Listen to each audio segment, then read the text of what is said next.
Hello বন্ধুরা, good afternoon. আমি চলে আসলাম আজকের রান্নাবান্না নিয়ে। আজকে দুপুরের মেনুতে কি কি হয়েছে দেখো তোমরা। দেখিয়ে দিই ডেলিকার মতন যা রুটিন আমার। এই যে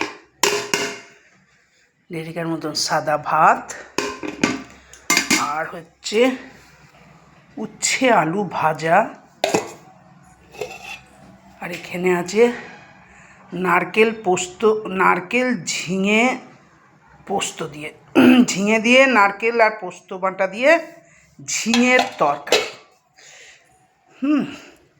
এটাকে বলেন নারকেল ঝিঙে পোস্ত। আর এইখানে আছে দেশি হাঁসের ডিমের কষা আলু দিয়ে। আর এখানে আছে পুরনো ডাল, আর একটু পুরনো শুক্তো আছে, আর একটু বাসি খাসি খেতে ভালোবাসি এই আছে। আর আছে এই দেখো পাঁপড় ভাজা। আজকে আর করবো না, পাচ্ছি না।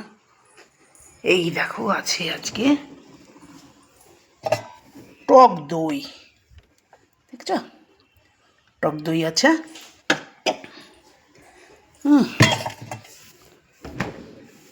এই হচ্ছে আজকের দুপুরের মেনু। আজকের দুপুরের মেনুটা কীরকম লাগলো বন্ধুরা, একটা কমেন্ট করে জানিও। ভালো লাগলে একটা লাইক করে দিও, আর একটা সাবস্ক্রাইব করে আমার চ্যানেলটার পাশে থেকো। বাই, এখন রাখি, আবার আসবো খাওয়ার সময়।